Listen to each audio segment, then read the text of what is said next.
प्यारे दोस्तों नमस्कार।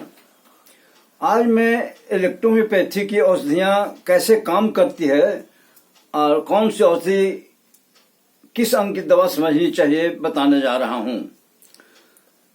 प्रत्येक औषधि अंग विशेष की विशिष्ट औषधि है और शरीर में उसका काम विशेष एंजाइम की आपूर्ति करना है। नंबर 2 में कोई भी गोली की औषधि किसी भी अंग के काम को न बढ़ाती है न घटाती है, बल्कि सामान्य स्थिति में लाती है। नंबर 3 फेब्रिफिगो बुखार की दवा नहीं है। फेब्रिफिगो नपेटोरल की औषधि सांस की दवाई या ब्रोंकिया की दवाई है। ये दोनों नर्वस सिस्टम की दवाई हैं। हमारा शरीर नर्वस सिस्टम सांस स्थान में जो जाते हैं नर्व्स, उनकी औषधि है पी ग्रुप। और एफ पूरे कंट्रोल्स, बॉडी के कंट्रोल्स करने वाली जो सिस्टम है उसकी औषधि है।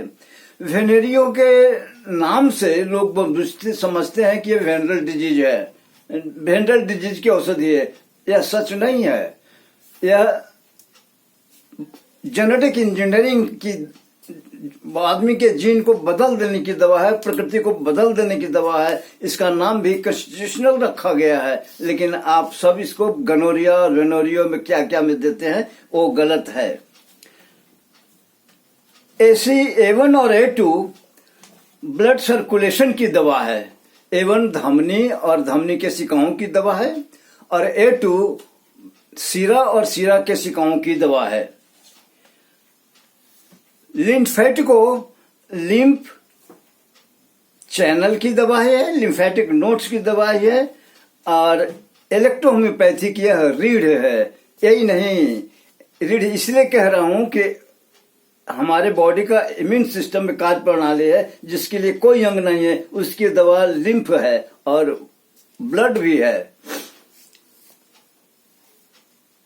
A3 को ब्लड की दवा समझनी चाहिए। ये हृदय की दवा है और हृदय की विशिष्ट हार्ट की विशेष फंक्शनल औषधि है। कैंसरोसम की औषधियां सड़न गलन की औषधि नहीं है, बल्कि टिश्यू का स्ट्रक्चरल डिजॉर्डर जब हो जाता है पुराने रोगों में, खासकर वहां कैंसरेशो ग्रुप की दवाई इस्तेमाल की जाती है। C1 और C5 को टिश्यू रेमेडी नहीं समझकर फंक्शनल रेमेडी समझना चाहिए। जब उसके पौधे निर्माण में जो पौधे लगे हैं उनके जब विषय में आप समझेंगे तो वो उन दवाओं फंक्शनल रेमेडी में लगने वाले भी पौधे उसमें लगे हुए हैं। इसलिए C1 और C5 को फंक्शनल रेमेडी भी चाहिए। C1 इंडोक्राइन ग्लैंड्स की बेहतर दवाई है, C5 भी बेहतर अच्छी दवा है।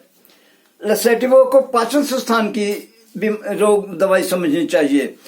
वो कब्ज और अतिसार की दवाई नहीं है, पाचन संस्थान की दवाई है। और लसेटिवो के विषय में स्पेस बता रहा हूं कि एलोवेरा और जेंसियाना लुटिया से बनी हुई दवा नहीं है। मैटी साहब ने इसके लिए 8 पौधे इस्तेमाल किए थे, जिसमें 6 पौधे एंटी कैंसरस हैं। मैटी ने खुद कहा है कि अगर आरंभ से ही लोग लैस का इस्तेमाल 2-4 गोली प्रतिदिन किया करें तो उस व्यक्ति को कैंसर नहीं होगा।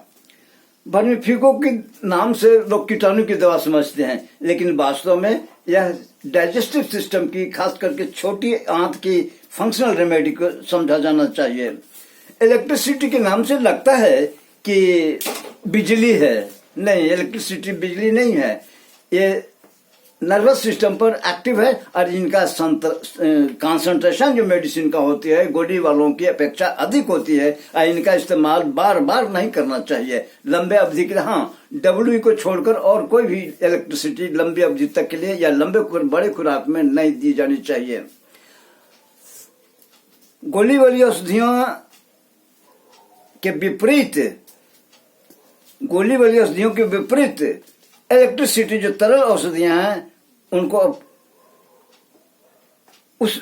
लंबी अवधि तक व्यवहार नहीं करना चाहिए।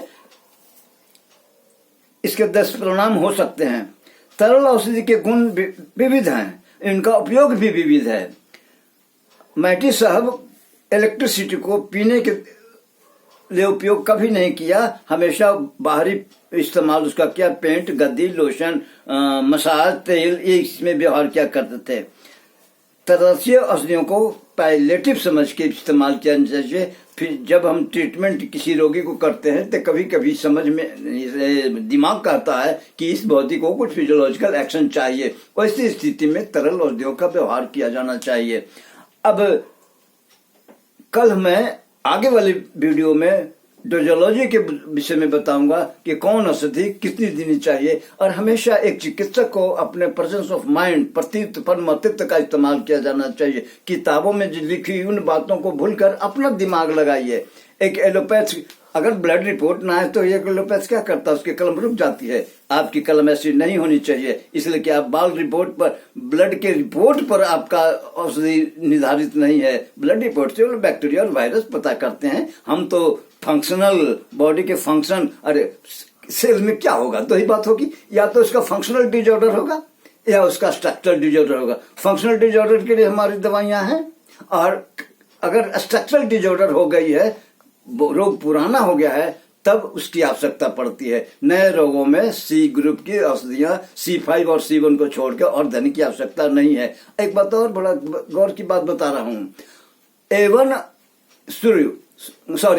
A3 और लिम्फोन के बिना हर नुस्खा अधूरा है, इसको ध्यान में रखिएगा।